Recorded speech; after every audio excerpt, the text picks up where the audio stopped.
we're not going to be here forever. We're going to go. Like we're all going to die. There's two things like that I learned in life that are sure: taxes and death. And Hmm. sometimes we're taxed at death. But I also believe that we need to learn how to work together. Money doesn't exist on its own. Think about this.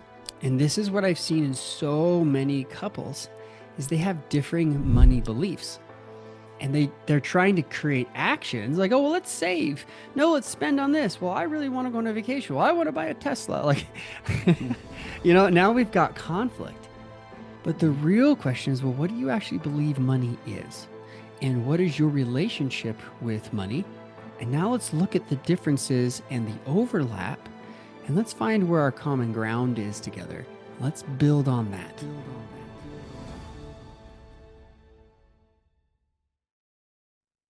Hi, everyone. This is Jack Allwild with another Money episode. Today we have very special guest, Dr. Travis Parry. Travis, welcome to the show. Hey, thanks, Jack, for having me. Appreciate it. So you're the founder of the Make Time Institute. You're trying to get owners to 10x while achieving balance. Before we get into that and maybe talk through some of your books, I like to start out the conversation with what was your relationship like with money growing up? Yeah, really great question. So it's good to put family in the context. I was the second oldest of six kids total, and I had four younger brothers.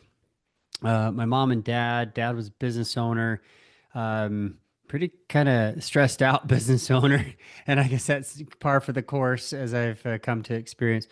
But my parents had some pretty big health concerns with three out of the six children. They have something that's diagnosed called PKU, phenylketonuria, and it's essentially an amino acid issue. They can't break down amino acids in their body that create proteins, so therefore, protein, even in vegetables, will go to their brain and cause brain damage. And so Right. they were really working with specialists and hospitals and all sorts of formulas. And this is very, very new back in the early 80s when they discovered this. But to have three out of six is super, super rare. Even having one child with PKU takes a lot of a lot of chance. But that said,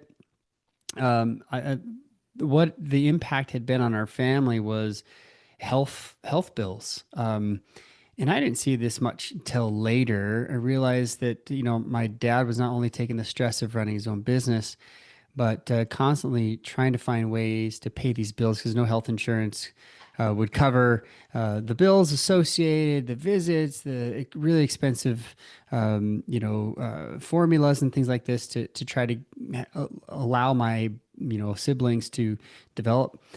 And so the thing that I saw with my parents, great, great parents. I love them both. Are they perfect? No. Is any parent perfect? No. But I've gave them a lot of graces. I saw them dealing with all these stressful situations, and as I was one of the oldest in the family, I could kind of, see where this was coming from. But it all kind of came back to money. So in my mind, you know, 10, 11, 12, as I started seeing some of this in my family, I started realizing, oh, I just need to make my own money. And I thought, well, money is the solution. I can make more and I can help my own family. And so I started kind of romanticizing this relationship with money. And I think it actually propelled me. I did things like paper routes. I was a referee on Saturdays after my soccer games, before my soccer games.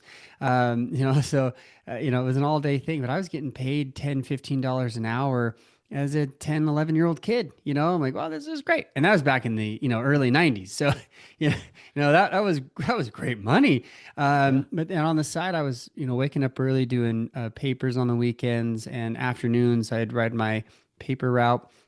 I would do all sorts of odd jobs. And in the summer, I'd work with my dad's family business. And a lot of my friends are off goofing off and playing and doing other things. And I'm like, hey, I'm earning money. So in my mind, I think I honestly, as a young kid, not obsessed, but very much focused on I can control outcomes if I can be wealthy, if I can attract wealth into my life. So I studied money, I studied stocks at a young age, I studied how money works, and it ultimately has led to, I think, to a lot of what I do today, which is help business owners with stress and money. Hmm.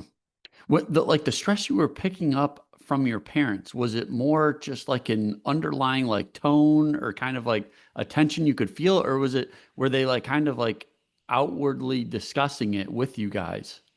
Yeah, it's kind of a little bit of everything, and Okay. looking back on child, it's hard to remember like how old was I when that happened. Uh-huh. So I think taking a rear view approach on this, there was all of the above, and I think my parents rarely argued about a lot of things, but they argued about money more frequently than anything else. Hmm. And at one point, I do remember, like, Mom, are you guys going to get a divorce? And she's like, No, like, we would never do that. Yet there were times where it's like, wow, this is really stressful for them. And it was a really hard thing for them to, basically come to agreement on. I tell stories. I don't, everybody's got stories from their family. Everybody's got an upbringing. And this is kind of where I start talking about money with people is we need to stop like focusing on so much the outcome as what's going on in the brain. Like, how did this affect me as a kid? Well, I always had that desire to learn about money and understand it so much that it propelled me into the financial planning industry. And now, I've served in many capacities as teacher, as advisor, coach, mentor, etc. And insurance agent and financial advisor, all these different positions, but mainly because I was so intrigued. I wanted to learn everything I could about it, and I wanted to help other people so they didn't have the same kind of stress. Hmm. What are some of the things looking back on that journey that really like stand out as being surprising? Like something that surprised you about money, or maybe the way your views about money have changed. Yeah, great question. I think a lot of us have, at least according to some psychologists, Clance and Collar, they talk about this that Americans typically have four main psychological scripts, and one of the four was that like money worship, meaning Okay. money would solve all of my problems, and a lot of people think, well, more money would just solve all the problems that I have. And Uh-huh. I think at least in my younger years, I thought, well, that's it. That's the key. Like, so I'm just Mhm. going to earn it and I'm going to earn it. But there weren't a lot of people out there teaching me how to save it, how to spend it wisely. It was just earn, earn, earn, earn, earn. Now look at the American way. Most of us are consumer driven. I believe in capitalism. Like I am pro capitalist. I don't believe in crony capitalism. I don't believe in too much government intervention. And I also know that there are some really big flaws with capitalism that becomes with greed and hoarding and quite honestly consumerism, right? But so if we look at what's going on in America, like the majority of people, if they lost their job, even really quote unquote rich people that seem to be earning a lot of money, they're 30 days away from bankruptcy. Mhm. They don't have savings built up. The ones who do, they really are acquiring wealth versus having income and having money. So I think that was a big shift for me, going from earning money to owning and acquiring wealth, so that I can decide how much time I want to work, so I could decide where I'm going to spend my time, and I wasn't always chasing the paycheck. So yeah, I think that was a big one, going from money worship, which Mm. is more of a scarcity mentality, that there's only so much and I've got to hurry and get Yep. mine, to wait a minute, money is more of a stewardship, and there should be an abundance mentality. It's a stewardship of really of a responsibility that I believe that comes from a higher power. I believe it comes from God, and everything here on earth we're stewards over. We're not going to be here forever. We're going to go. Like we're all going to die. There's two things like that I learned in life that are sure: taxes and death. And Mhm. sometimes we're taxed at death. Yeah. So there's this mindset shift that happened to me early on in my adulthood, that I had to start looking at money totally different, that it was a tool, and that it was something that is in abundance, and that I should be a steward. And as I was a wise steward over what I have, I was able to acquire more and be able to then even have a greater impact on others. Mhm. I mean, the thing you touched on is like we're taught on like earning but not saving, and like my mind went to I feel like the line between savings and investing has have kind of been blurred a little bit because our dollars, they, and I think in COVID it's very obvious that they Yeah, can just print more of it. just print So people have kind of been like, well, what are we saving? And then they kind of have to go and search for how to preserve their purchasing power. Like and I don't know if that's kind of what you were getting at, but I don't know. Any thoughts on like what do we actually save in, and what is in, like, if we can't save in dollars, what do we save in? it. Yeah. Whew, yeah. I mean, this is that's a whole unpack.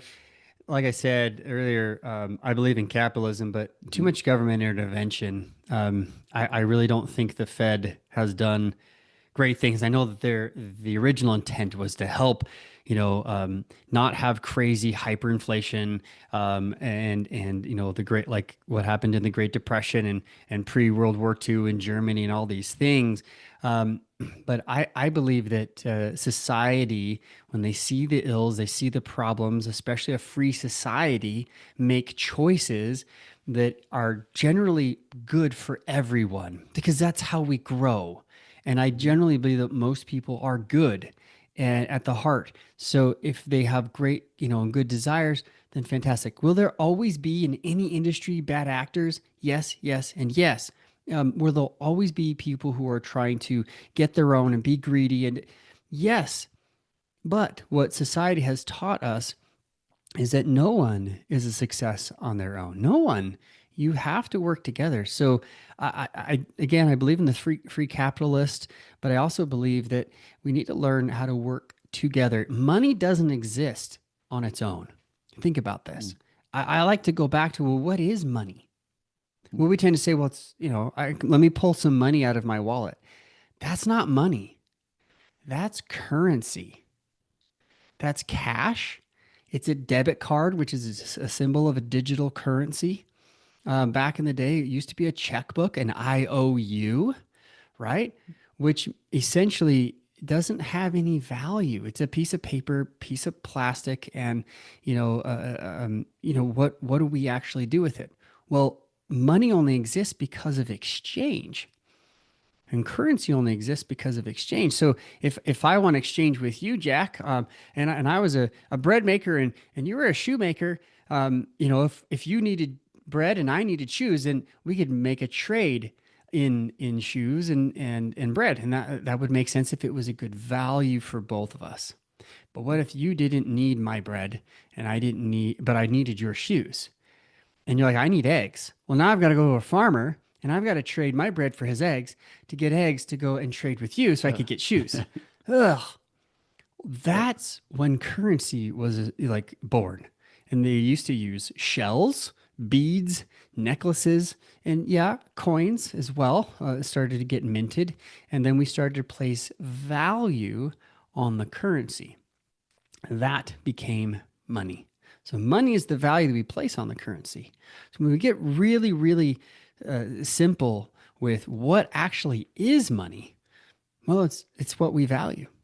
So now if we go back to the Fed, who they'll print more money or they'll buy treasury bonds, to restrict money flow, they're essentially becoming that unseen hand that's reaching out to the society saying, we know better than you on how you exchange, and we're going to get into the middle of all this exchange business, and we're going to say, actually, no, Jack, Your value is much lower than you think on your shoes. Oh, Travis, the value of your bread is actually much higher.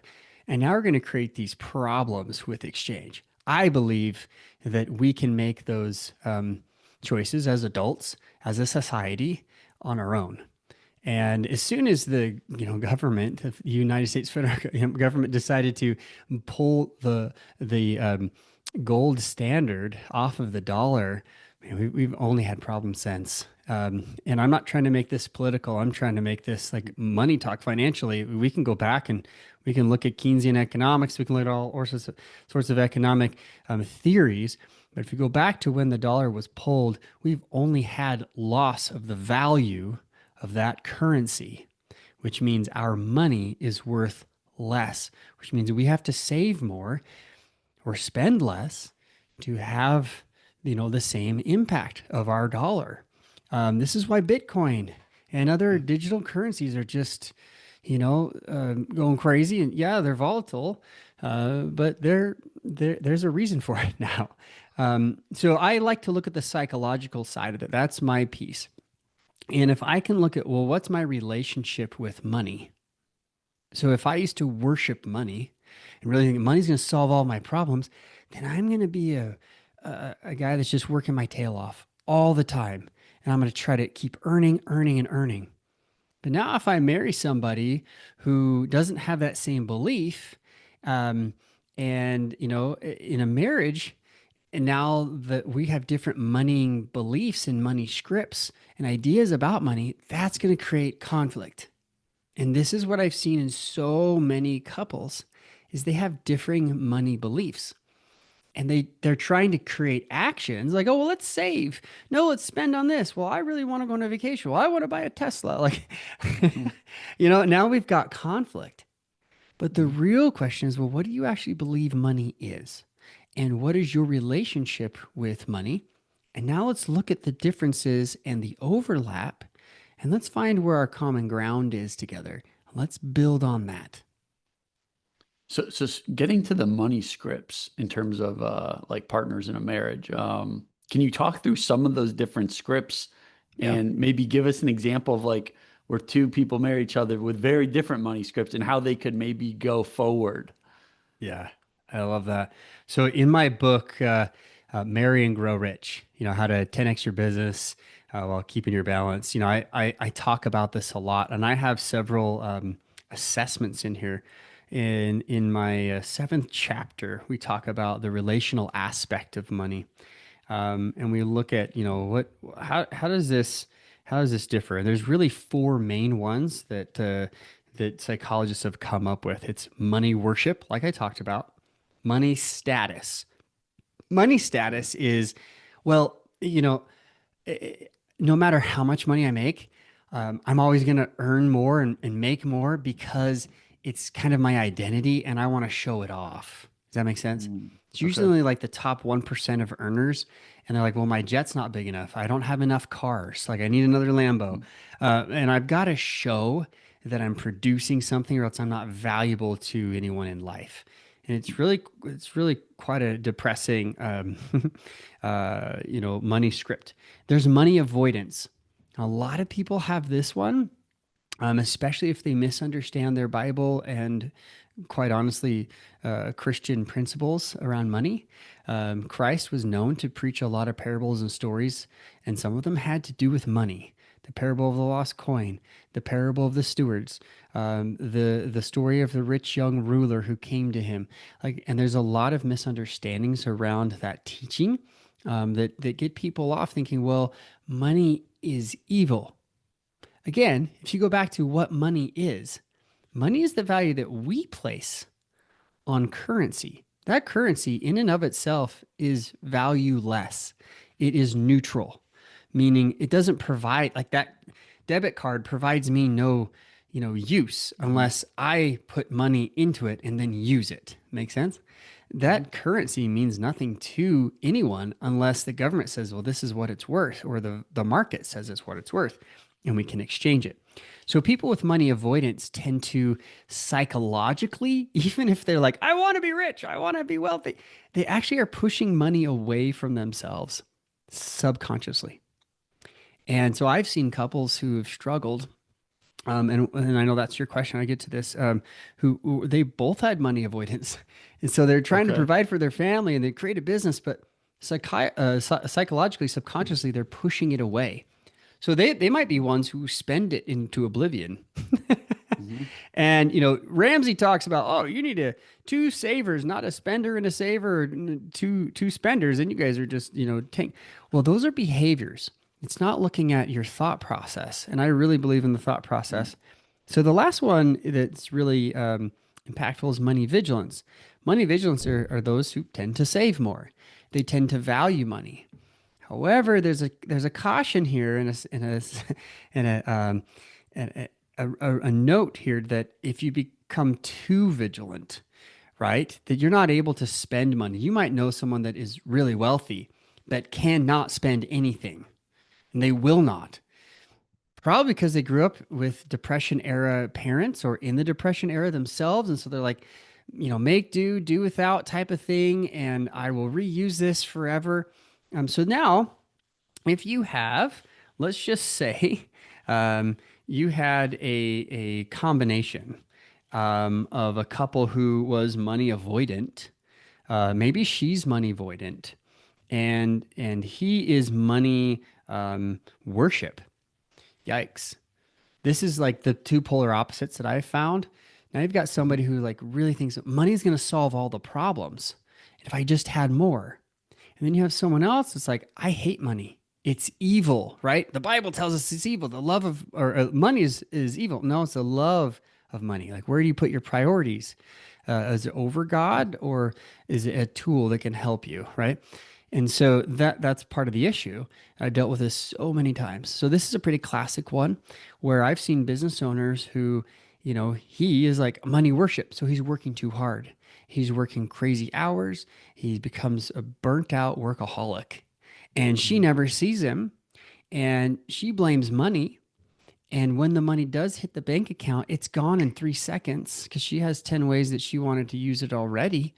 But psychologically, she doesn't realize, well, yes, I know I should probably save it, but it's because psychologically she might have a money avoidant, psychological script. So she's pushing it away. And that Hmm. creates a huge disconnect. So we can talk Hmm. about communication all we want. We can talk about a lot of the typical marital things that Gottman and so many other researchers talked about to help marriages heal and be patient and all of these virtues. But man, if we don't understand the psychological differences that couples have when it comes to money, they're going to miss the point. They're going to really not understand why we do the things that we do, and we'll continue to have these problems with money. And money is the number one issue that couples face. It's the number one thing they fight about. It's the most emotional, even including sex and parenting. Um, and I think I mentioned it's the longest of like all of these arguments that tend to lead to some of these other discussions. So we can't just push it aside and say, it's not Hmm. that big of a deal. We have to realize how this affects marriage and relationships, especially with business owners who tend to be more burned out workaholics than anyone else. So it sounds like some of these money discussions really need to be happening before a marriage. So I guess my question would be what, because a lot of people, it's kind of like taboo to talk about even from the get-go. So like how would you suggest like a couple start talking about money? Like if maybe if they're thinking about getting married or one wants to, feel out the other's like money mindset. Yeah, talk about it. Ask them. Uh, Just like what you just did to me. Like, hey, how was money in your household growing up? mhm. What did you think about money? What do you think about it now? Um, I kind of poo-hoo a lot of these, like, well, don't what's your student debt and what's your, I'm not saying you shouldn't get to that point, Mhm. but quite honestly, until you get married, there's really, that's their personal responsibility to, be smart with money. And until get married, you're not really committed yet. You're not committed to and legally committed on paper, your direction forward. Now, that said, it doesn't mean you shouldn't ask. It doesn't mean you shouldn't know, but there are some that are so stringent. They're like, we're going to run your credit score to see if we should get married. And like, that's not the most accurate predictor. Again, they're focused Uh-huh. on behavior. Does that make sense? Uh-huh. They're focused on all these behaviors. And there's a lot of behavioral psychologists, and their focus is, well, how you act is, and if we can change your actions, well, we're going to change you. So let's look at your actions. I agree. That's a big part of it. But what's going on in the brain? What's happening here? And if you find someone that you love and you want to spend time with, I've found a lot of couples, no matter how well they prepped for marriage, the money alignment isn't really there. So getting on the same page financially is huge. And you might not be able to do that until you do decide, hey, let's share accounts now. Mm-hmm. We're going to share a bed. Let's share accounts. Yeah. Whoa, wait, what do you mean? In fact, this whole idea of, do we share bank accounts when we get married? Are you kidding me? Like you can make love with somebody, but you can't open up a bank account and say, let's talk about where you spent your money at these various places and how we're going to earn it together. It's sad. It really is. The Yeah. fact, Jack, that we think it's taboo is ridiculous. Like it should not Mm-hmm. be taboo. So if you're in a dating relationship, you might pay attention. Are they flashing money all the time to kind of show you their status? Are they Okay. avoiding talking about money, or do they avoid money? Are they like always talking about, I just need to have a better job or I need to earn more money? Like, is that where their mindset is? Or are they pretty vigilant with their money? They save it, they don't give it a whole lot of attention, and they're pretty calm with how money is. That's probably a good idea in the dating phase. When you get to the engagement, now I believe that's more time to say, okay, we're engaged now. We're going to be getting married. That's a time, in my opinion, with engagement, it's still a testing period. You haven't said I do. You can still get out of this if you see red flags, right? Now, are red flags having consumer debt or student debt, or maybe if it's, hundreds of thousands on wasteful spending, maybe, and they've never told you and they're running a secret life. But, most Americans, again, we're consumers. So we're taught to consume.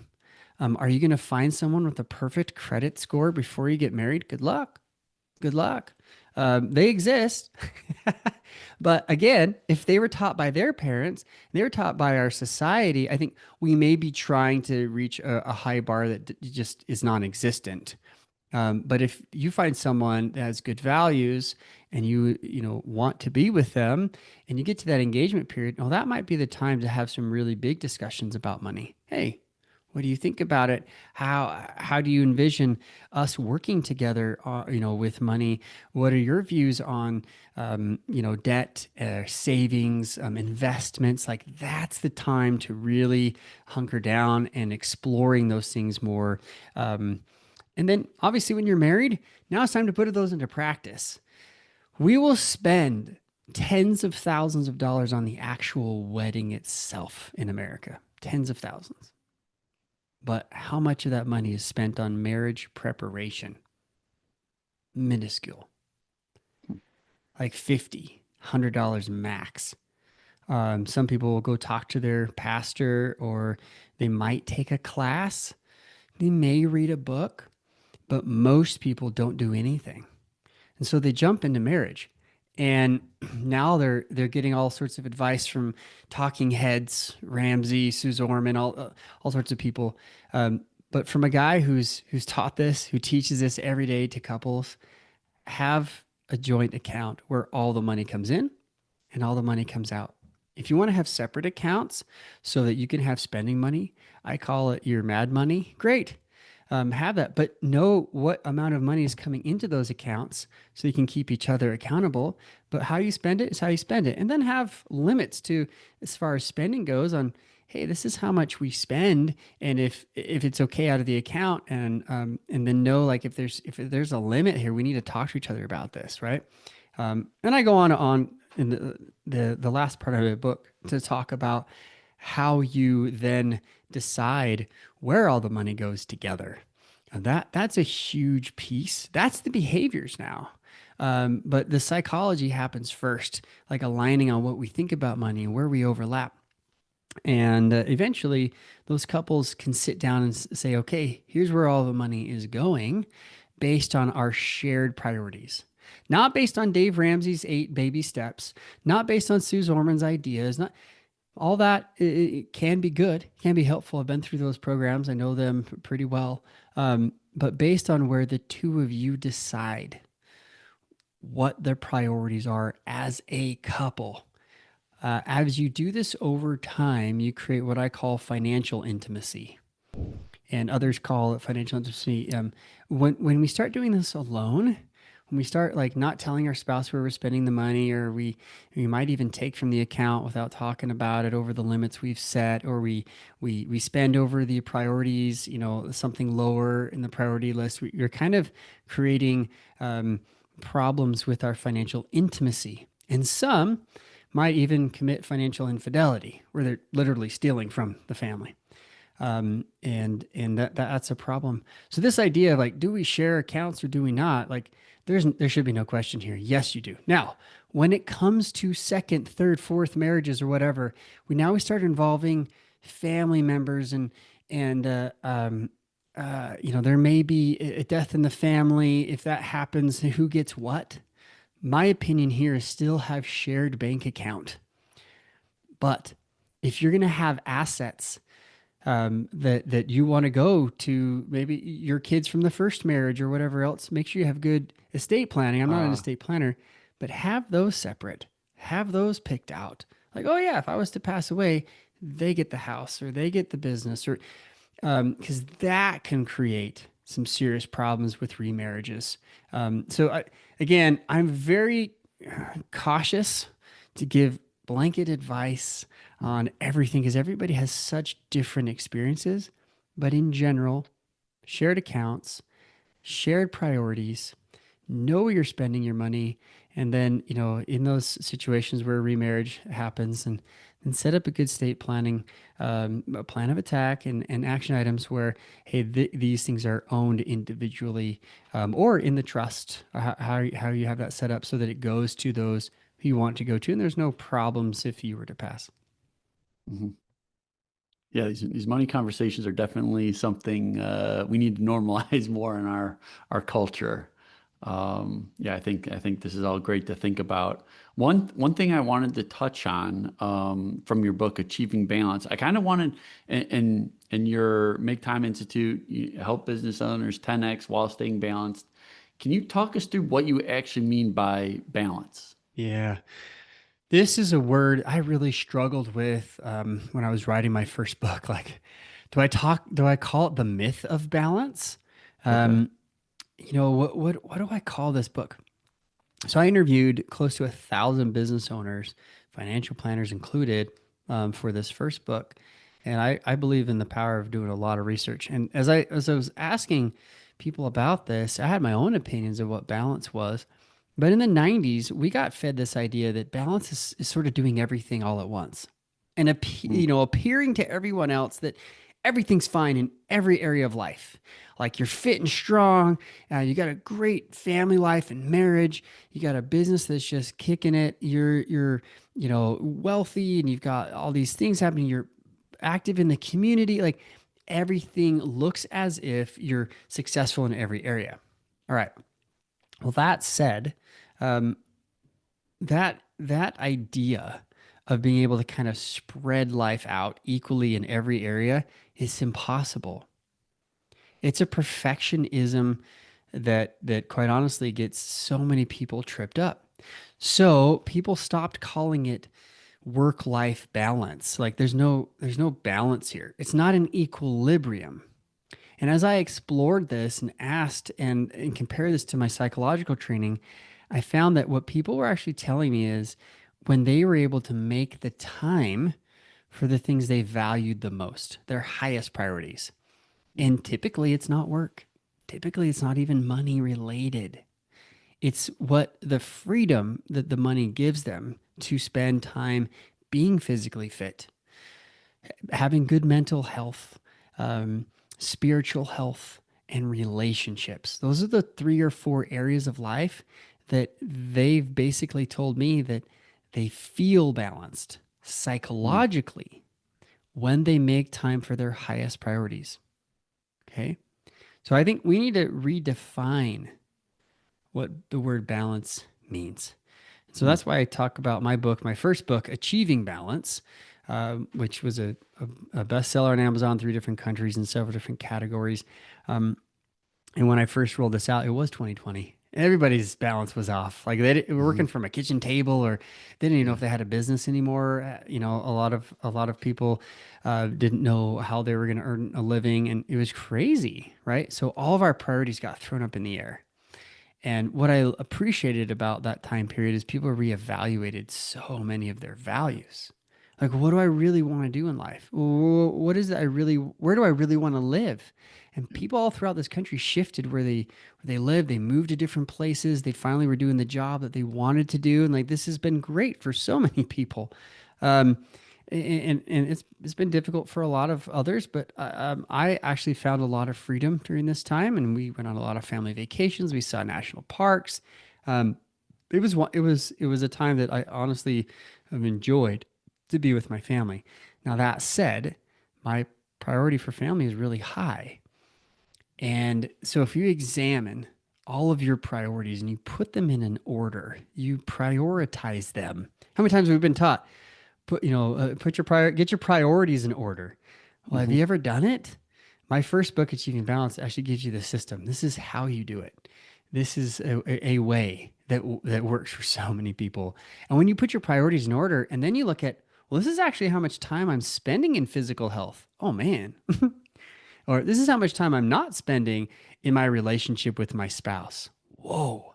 And then you put how much time you're working, and you Mm. can compare that. Like, wow, that's for me, work is a career is like a number 6 priority. Well, my goodness, but I'm spending, 70 hours a week doing this. Wow. Most entrepreneurs are spending 72 hours a week working, whether that's email, social media, actually with clients, catching up on projects, working from home, working not from home, traveling, in the office. It doesn't matter. Like, that's all work. That's all work related, right? So if we put that all together, Forbes said that on average, they're spending 72 hours a week working. So if you backtrack and you go, well, I need to sleep and I need to eat, how much time do you actually have left? So my idea, and it's not original, but I found that the method has been very, very effective, is make time. Make time for the things that are most important in your life because you will feel balanced no matter what you do. This is why people talk about morning routines. Like, get up and do the things that are most important first. It's Covey's principle of do first things first. We'll do it first. Get up and worship and work out and do the things that are great for your mental mindset.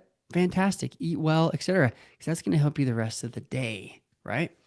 Well, that's kind of the idea. Like, do the things that are most important for you first. And then, yes, take care of work, take care of all the other areas of life that are needed, like fun and rec and community and a relationship maybe with friends, those sorts of things. But when you feel out of balance is when you're putting priority of work first, and that's all Mm. you're doing. So I'm a big believer in being super productive at work. Focus on the things I call them your 5 areas that are most important. I call them your work sweet spot. Just work in those 5 areas. Do what's most effective for you, and get rid of, delegate, automate, delete, to your team or whatever the other things. Most business owners are doing 20, 25 different activities, and they just need to be focusing on their top 5. It's crazy, but once you make that switch, it's the Pareto principle. You'll be spending 80% of your time where you should be, and maybe 20% of your time where it's less effective. And that just alone, boom, because most business owners are at 20%, 25% ish. Okay. Even if they're making a lot of money, if they're really successful. But imagine if we could flip that. So I'm helping business owners make 2, 3 times, 4 times, sometimes even 5 times productive of, the same amount of time. Well, now if you're only working 35 hours because you're, in the top five work sweet spot, well, now you can save, 10, 20 hours a week and reinvest it into the areas that are most important in your life. And when you do that, when you save the time at work, you reinvest it, then you're going to feel more balanced. And when you feel more balanced, you're going to come to work more productive. You're going to have more sleep. You're going to have more energy. I'm a mountain biker. I love the mountain bike. That is my physical fitness of choice. I went for an hour ride this morning with my wife, and when I get out and I can ride and I can push myself and sweat and just have a great time and not get hit by a tree or a car or something, then life is really good. And I come to work full of energy, ready to go, and I'm a much better version of myself. But if I had no sleep, because my kids are waking me up all night, I was groggy, I didn't eat anything, I didn't exercise, I didn't open up my scriptures or meditate and get myself ready for the day, and I just show up for appointments, I am low energy, man. I'm low Mm. energy. So a lot of people are like, oh, don't worry about time management, worry about energy management. Yeah, it all works together. It really does. So when you're living your life in better balance, and you're going to be more productive at work because you've set those boundaries. You're going to do the things that are most important. You're going to delegate everything else, automate it or delete it, and then you will feel so much better. It'll just lift every other area of life. Your work will feel it. Your financial commitments will feel it. Your friends, your community, everybody else will feel it because now you'll have more time for these other areas. When people are getting out of balance and they're working more than would suggest by their priority list, what do you think that is triggered by? Like, do you think it's them like subconsciously like wanting or trying to avoid addressing what actually they want to do, or like like what would drive someone to do that? Yeah, great point. Stress. Stress. Stress. Okay. So most people do things because they're worried. They're worried that if they don't, something bad will happen. Okay. And that becomes stress, it becomes anxiousness. And if you're in a stress and anxious situation for long enough, it becomes depressing. Some people just give up altogether. Like, I'm just depressed. And they're not balanced. They're not working out. They're not making time to be with their spouse who they claim they love, right? They're not spending time with their kids. What the crazy thing is that's what I prescribe for them. That's my doctor's prescription. Go spend time with your family. Spend time with your wife. Work out. Because those things will actually make you less depressed. They'll help you with your stress. It's crazy to think, well, I just can't do that yet. I can do that when I have more time. Wrong answer. When you prioritize that first, you will be better off at work. Now, I'm not saying the opposite end of this pendulum jack is not true. Like, that doesn't mean you just take all time off from Hmm. work and and you're never there to do your responsibilities. I'm saying do what's most important and be done. Hmm. Most people can't do that because they're worried or they're stressed that if, oh man, if I don't do it, then it's not going to get done right. Okay. On my podcast, the Balanced Growth Show, um, I hear the D word a lot, delegate. And people really struggle, business owners really struggle with this because of the stress. And it's a control issue. So we look at stress, if we break this apart, we look at psychologists look at what they call locus of control. Is that an internal? Do we think we can control everything? Or an external, meaning like everything outside of us controls us, the government, the society, media, schools, churches, like, music. Does that all control us? Or is it our internal? If you're if you're 100% internal locus of control, then anytime anything happens to us, then we are going to feel like we're a failure. Oh, I didn't control it enough. So what do? We hold on tighter. Hmm. And the tighter we hold, the worse off it is for everybody else because we can't do everything and we become what I call a do it all. Hmm. you're just doing everything, and it's burning you out.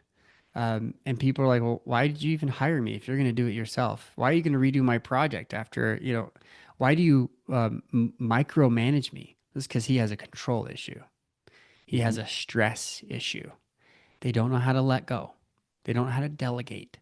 They don't know how to let other people, um, you know, uh, take the lead. So when business owners start to realize, okay, that's my stress issue, and they start to become more productive and they start to delegate a little bit, they could still be productive workaholics, as I call this in my book, Productive Workaholism, because you can still be working 72 hours. But now that you've delegated to a bunch of other people and you're allowing them to do some great work, you're like, wow, I've got more time to do more stuff. Uh-huh. So they just Yeah. keep working. Well, what's the solution to that? The solution to that is to give yourself boundaries. Say, hey, I'm going to work 40 hours a week or 35. Jack, I work 25 hours a week. I take 2 or 3 months off a year to vacation, to travel, not because I'm filthy rich.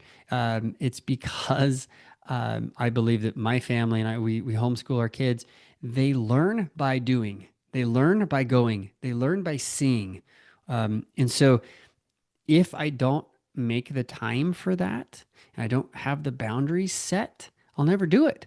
I'll just continue to work because I'm stressed and my internal locus of control says I've got to take control of this. As the productive workaholic realizes that they need to make and set those boundaries, then they start to experience more balance. They're like, whoa, this is kind of cool. This is actually very helpful. They start to say, gee, the external locus of control versus the internal, those should be more actually of an equilibrium. Okay, what we Mhm. think of when we say balance is, well, yeah, this actually should be more of equal. Realizing that I can control things I can control, but then there are some things that are outside of my control I need to let go of. And there are Mhm. some things like an election or if the Fed bank says, here's the interest rates, we just can't control. We might have a voice in it, but we can't control the outcome. So then we're left with it going, okay, well, what can I control?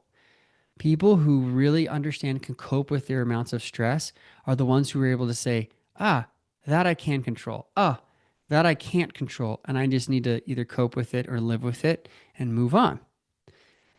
So if you're on either end of these spectrums, you might be stuck as a do-it-all, even as a productive workaholic. Those who start to work on their stress, they start to work on their emotions, they start to work on personal development, they start to make huge progress. Huge progress. Mhm. But what I found is if that's where they end, that should be the beginning. But if that's where they end with personal development, then they quite honestly can be addicted to personal development.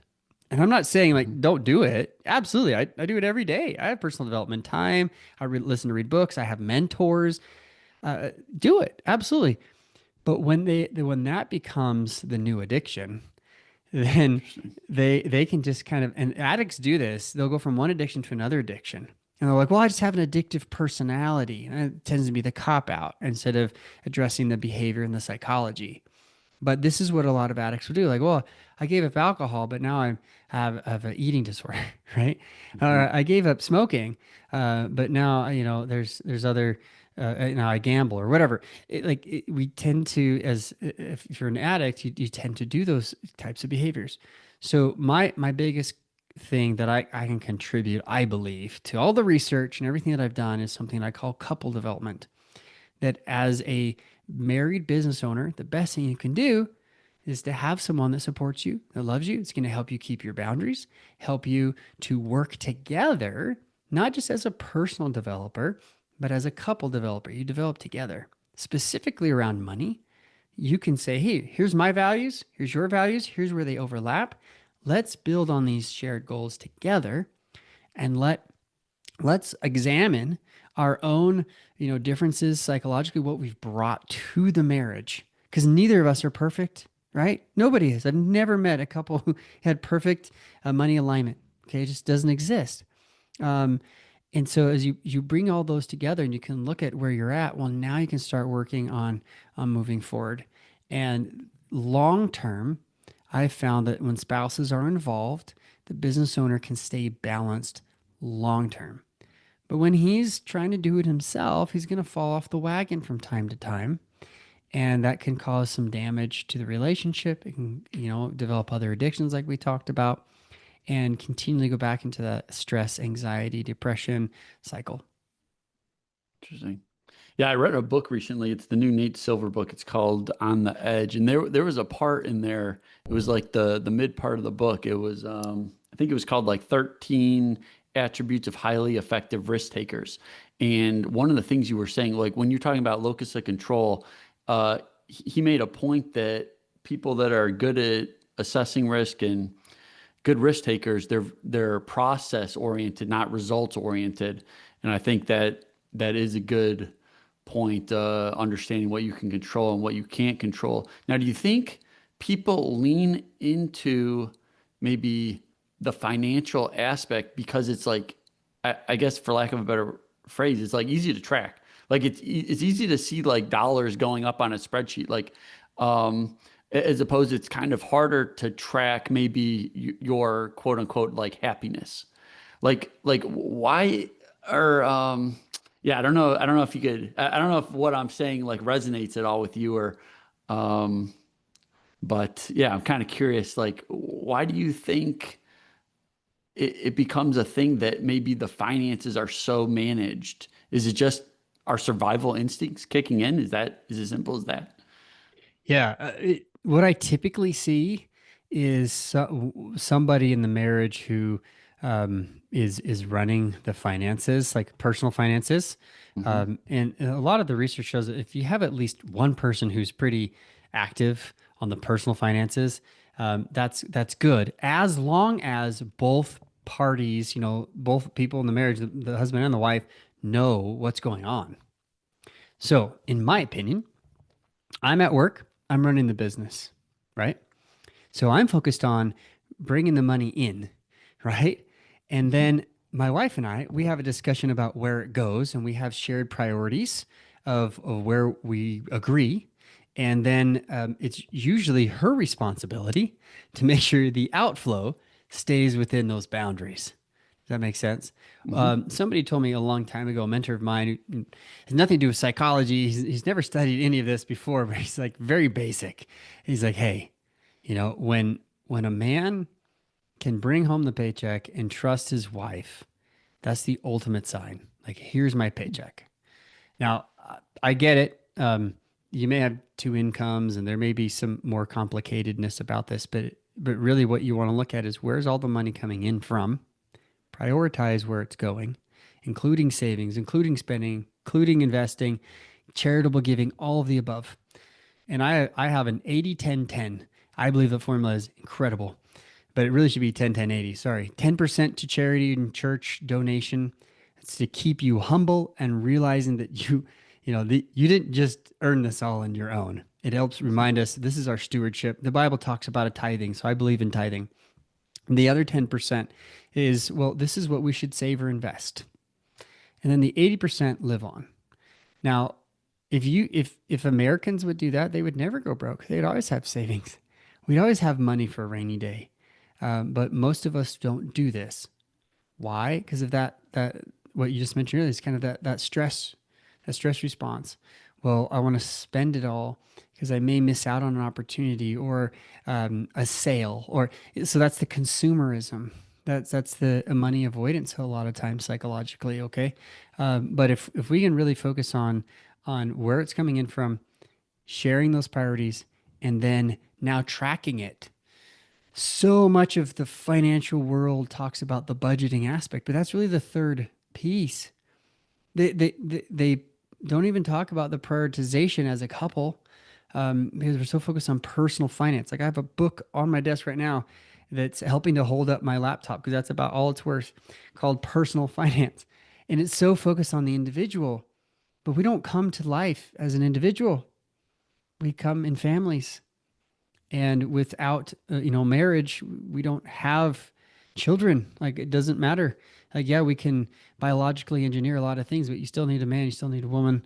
And quite honestly, God created families for this purpose. So if we look at, well, this is our family, money is relational. That's what, like the very first thing I was talking about earlier today is like you have currency, but you don't need currency if it's just you. But the fact that we exist as a society makes money a relational item. It makes money a relationship. So how are we evolving? As we're changing, as we're growing, how do we then, understand our own psychology, and then what the other person, your spouse, let alone your children, then it becomes how do we teach our children values about money? How do we teach them how to prioritize? How do we teach them not to be entitled, spoiled brats? Right? Because if we're wealthy and we're successful, honestly, the next thing that couples come to me for is like, I don't want to entitle my kids. I'm worth millions of dollars on paper, but if I just give them everything, then what? We could spend hours just talking about that. So how do Yeah. you help them? But if you follow those principles of, stewarding the money that comes in and helping to track what goes out, you're going to stay, communicating and really understanding what's going on in the marital budget, the family budget. I should Awesome. call it a spending plan. I don't really like the Hmm. word budget, but you get what I'm saying. Yep. Yep. Well, Dr. Perry, I've really enjoyed this discussion. Um, as we're winding down, I do like to ask every guest, what's the best and worst personal finance advice you've either heard or received? Oh man, there's too many. That's a great question. Let me just think about this as I'm thinking about, through my life, probably, um, I know this was meant tongue in cheek, but sometimes it's this, money doesn't grow on trees. Okay. Now, it's funny because I took my kids to DC and we did a tour of the plant of where, like, the mint, right? Where the money Hmm. is minted. Um, Paper money is partly that paper. Not completely. I think it's like 30 or 40%. Don't quote me on that. Do your own Hmm. research. But the rest of it is other like dyes and I think even plastics. I can't remember the entire process, but it's pretty elaborate so that people won't steal it and commit all sorts of forgeries and robbery and stuff like that of our own currency, which will hyperinflate us anyway. So I at least appreciate our government trying to protect, the value of our currency of what it is.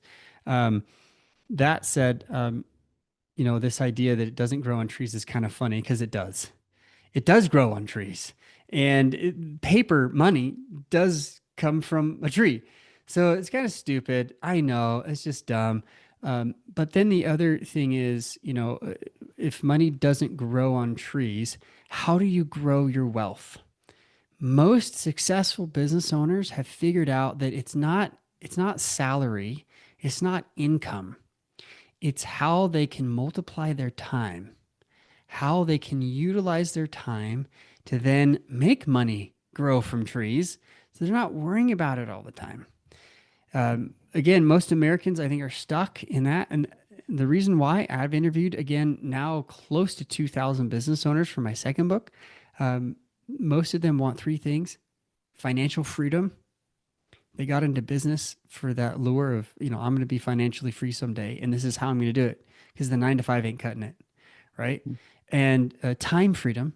I want to do what I want to do when I want to do it with who I want to do it with or with whom I want to do it with. Right. And the third is just freedom. Freedom.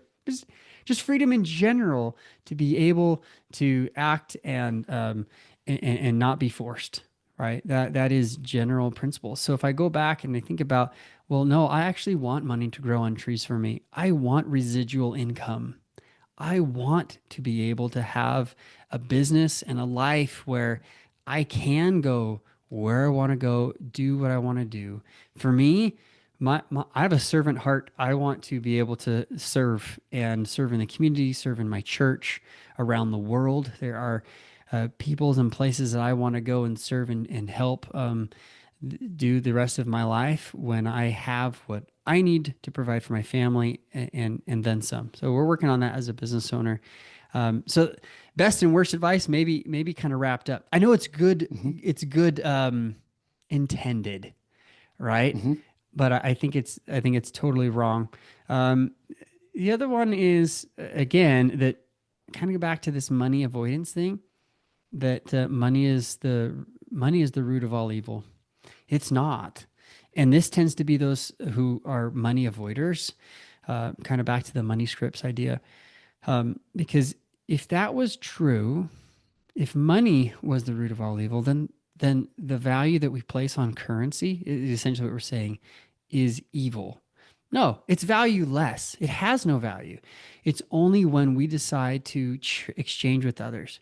That would mean that the mere exchanging is evil, which would Hmm. mean that other people must be evil. Like we could go down this hole, um, and it just puts such a negative spin.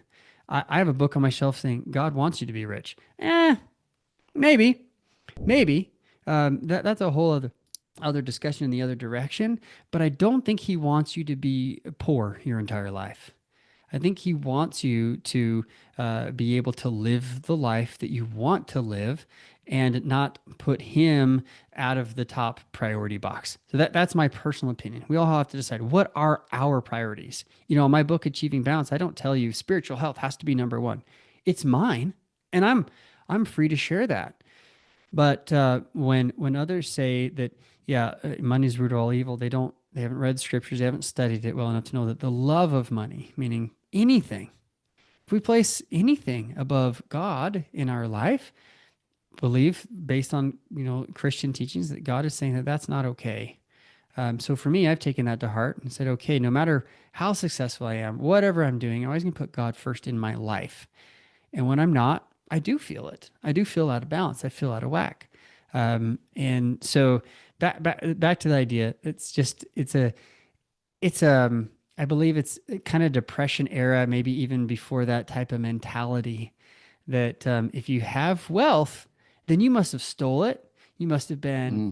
somehow, illegal, or why do we say, oh man, he stole that car when he got a great deal at a car dealership? There's even people with plaques saying, I stole it at whatever dealership. Like it just comes in our vernacular. I even said filthy rich earlier, which I shouldn't have said on this podcast. I apologize. But it's that mentality of, well, that money's evil, therefore money is filthy. It's dirty. Now, we can talk about it actually is the currency, if it's exchanged hands, yeah, there actually is Hmm. bacteria and whatever else on it. But that's not what we're referring to. We're feeling like filthy, meaning that it was somehow illegally or dishonestly earned or given.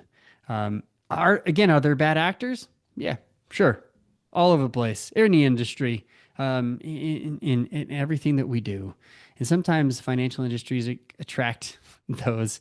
But hopefully they're found out, and there are lots of laws and rules and regulations. But I honestly think that the money abundance, the money mentality that we need to have, is that there's enough for everyone.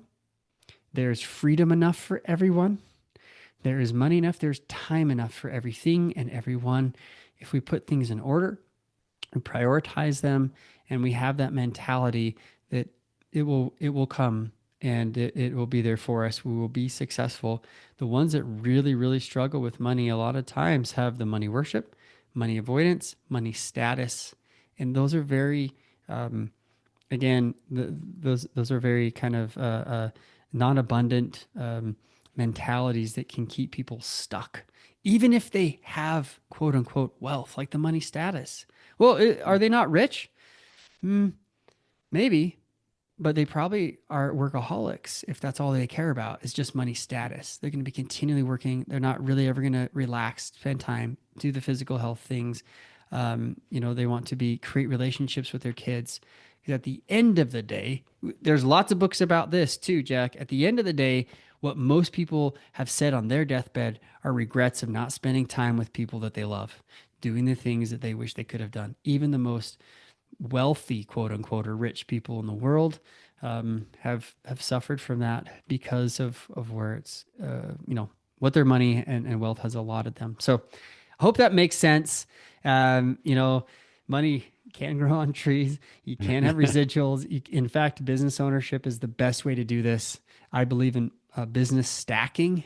When you make a really successful business, great. Now buy another business and don't work in it.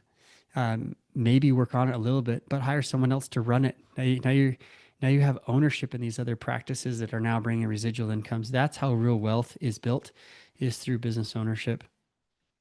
Awesome. Well, I think you've given the listeners a lot to think about. Maybe you've challenged how they view balance and helped them question their priorities, and maybe they're going to have some more money talks with their spouses or girlfriends, boyfriends, and yeah, good stuff. Dr. Travis Parry, where can the listeners go to learn more about you? Maybe purchase some of your books? Sure. If you go to maketimeinstitute.com, you can find my podcasts, my books, and everything. If you want to get straight to my Marry and Grow Rich book, which has 3 things that everybody should do: work on your limiting blocks and beliefs, your relationship with money, talk to your spouse, understand where the two of you are at with money.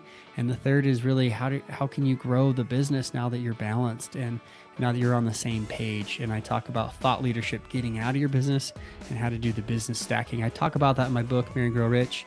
You can get that at marryandgrowrichbook.com. So marryandgrowrichbook.com. Those are the 2 sites I would send people to. Thanks for having me, Jack. This has been phenomenal. And hopefully I have challenged some ideas. I know I've talked a lot. There's so much here that we could unpack and spend hours and hours, but yeah, it's been a blast to be able to spend some time with you. Yeah, likewise. Until next time.